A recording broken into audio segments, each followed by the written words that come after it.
Hey folks, how you doing? Today's video is going to be about shading a Celtic knotwork or Viking tribal tattoo piece.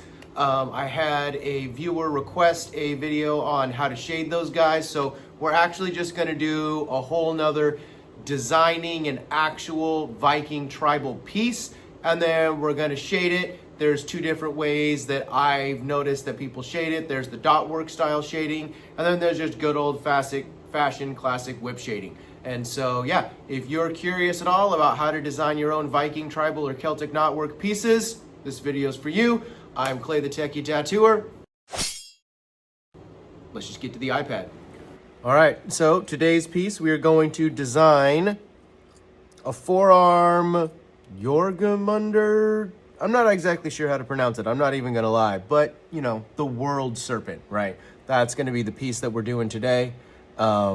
First thing I'm gonna do is, you'll actually rarely see me do this, but I am going to use a bigger, probably like an airbrush. Gonna do something with a hard blend or hard line. Yeah, we'll do hard brush, I think. Yep, I like that. And what that's gonna do is that's gonna allow me to kind of draw these basic shapes, right? So what we're gonna do is we're gonna think about the arm like we do anytime we're designing any tattoo. We're gonna spit all over our iPad, of course, like I always do. We've got this piece here on the hand. We've got this meaty piece here on the forearm. We've got this other piece here, right? And then actually I'm gonna bring it up a little bit through the bend of the arm there.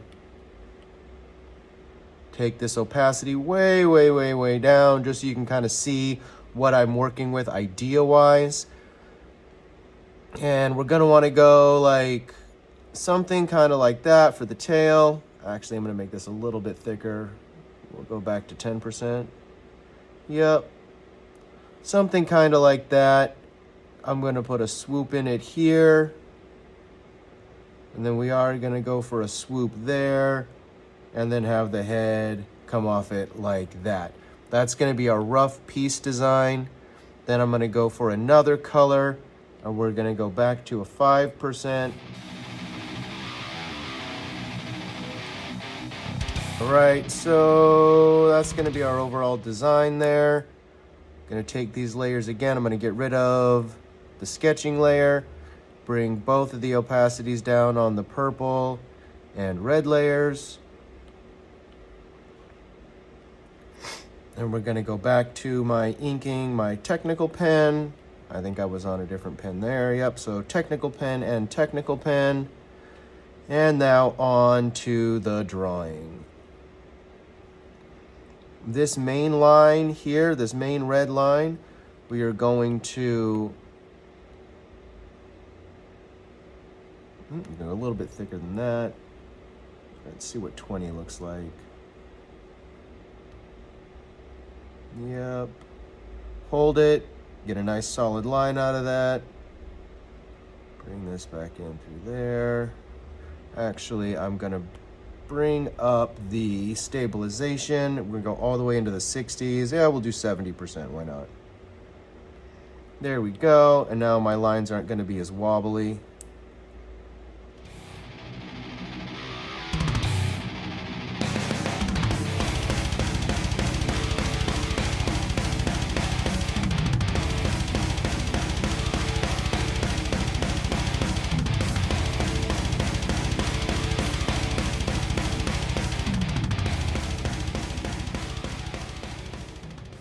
I'm gonna hold this down, do the triple tap, and then that way I get a nice perfect circle out of that eye socket.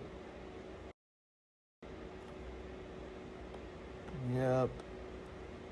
This gets a little thin too fast. There we go. That way it's got a more consistent thickness throughout. That's one of the things that you're gonna do with most of your Viking tattoos, is not have them be super tapered. Actually, the tapers in the Viking style are often pretty short tapers, right? They go small pretty quick.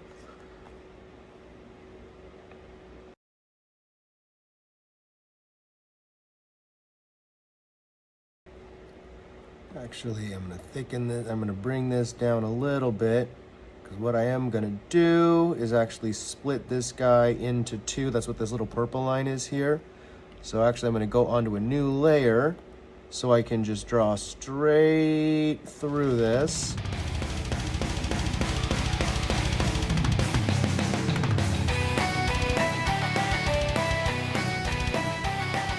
Another layer here. And the reason I'm doing these different layers is so that it's easier to erase out the over-under pieces. Notice how I'm not worrying about the over-unders right now. Right now I'm just creating nice organic shapes.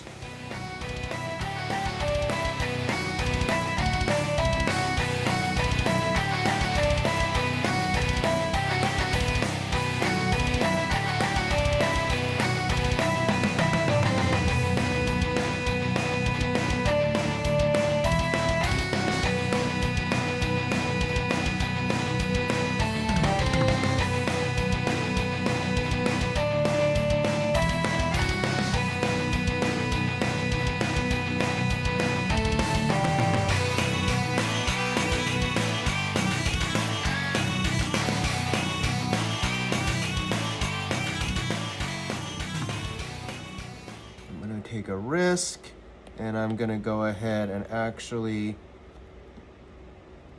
see if I don't mess up my counts, because if you'll notice, I'm not actually doing any of the counting that I said I would do.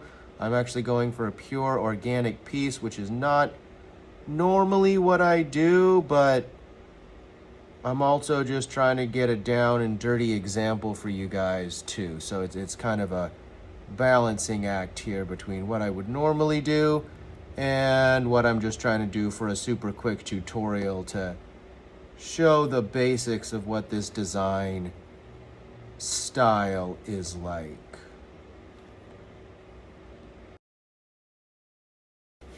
So then we're going to go through and start erasing stuff.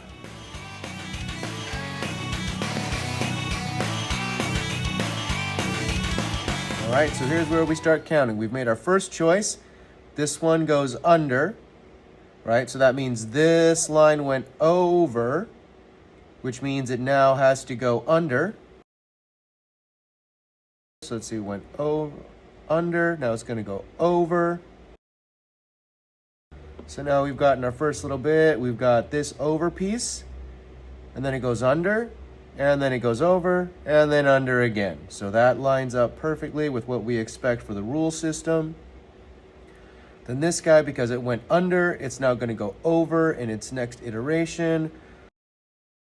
Now this line that splits off now goes over, which is perfect because this line went over, so now it has to go under this piece in order to follow the rules. And because this one went over, it's now going to go under. Okay, so with this one going over, it now wants to go under these guys.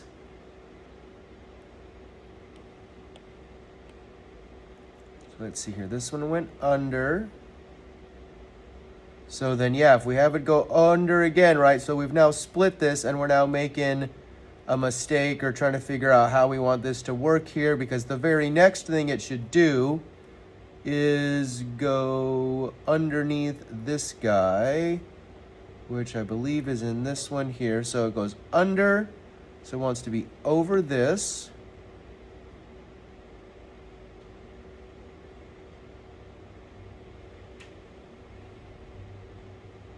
Right? And then if we're following this line, this one goes under. But then the problem is we've broken the rule where we've got this one going under and this one going under as well.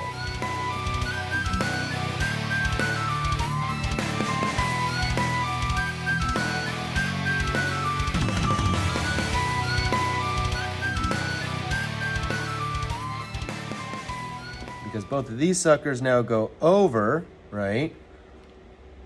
We are going to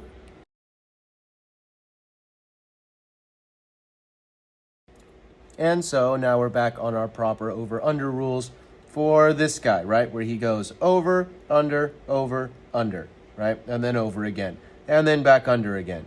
So since he comes out coming under, he now wants to go over this piece and under this piece. And then the only problem is now this guy goes over, under, and under again, right? And we don't want that either. So, because that goes under and under,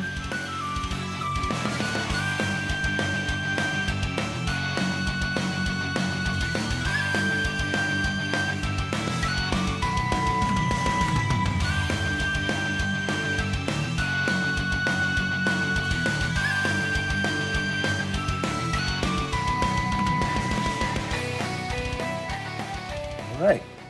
And now we fixed it so that it goes over, under, right? And so there we are. And now this little Celtic piece fits all of the proper knotwork rules. And now we can start adding in our details. I'm gonna go ahead and just squish all this down onto one layer. It's a little bit dirty, but you guys get the point. Gonna go to our next layer. Gonna get a smaller pen here. We're gonna go with 5.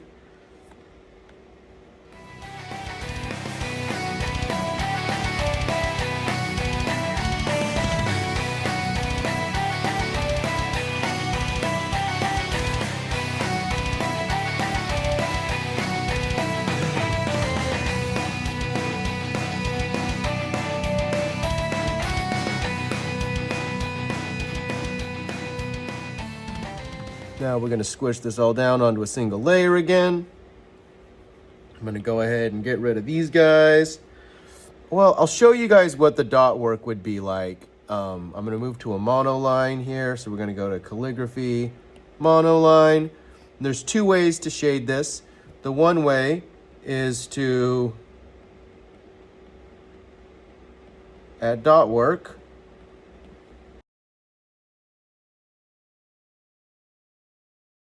Shade right up to the line. It goes underneath to add a undershadow. And this is why I say that these rules are very much like American traditional, where in American traditional, the things that go under get shaded right up to the edge, and the things that go over don't get shaded, right? And this one will be shaded out coming this way as well, right? So every time we go underneath something, you put your shading right up to the edge. And then fan out. Obviously, you can't fan out with this, but you get the idea with the dot work. We'd be whipping out like that with our shading if we were using a different tool or a different...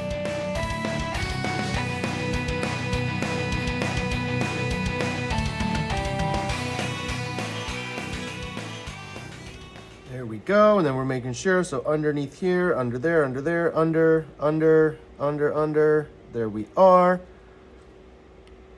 Then the other style of shading, I don't recommend mixing these 2 styles of shading, but I'm just gonna show you this way just so that we can, you know, get through the tutorial nice and quick. We're gonna go and we'll grab our airbrush, and we'll go again. Yeah, we'll use the hard brush, why not? Yep, we're on a different layer, awesome. Way too big. About like 3%.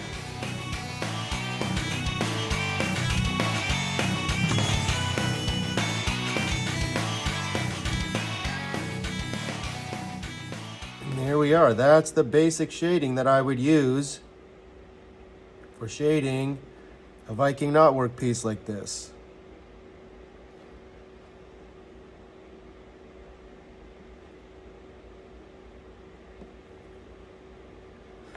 All right.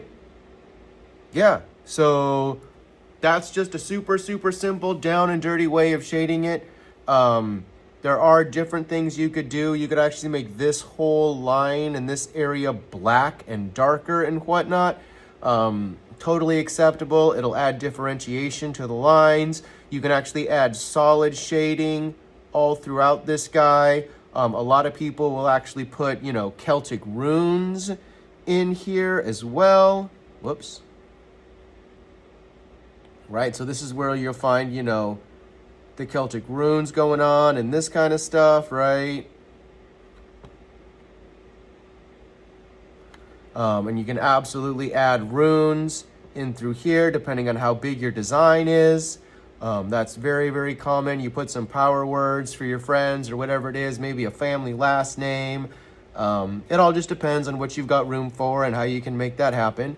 And this was just a down and dirty rough tutorial on how to get the shading properly on a cool design like this. That's how I do it. Yeah, please let me know if you have any questions at all. Like, comment, subscribe. I love doing videos like this. Hopefully it was useful, and let me know if you guys want to see anything else. All right, see you later.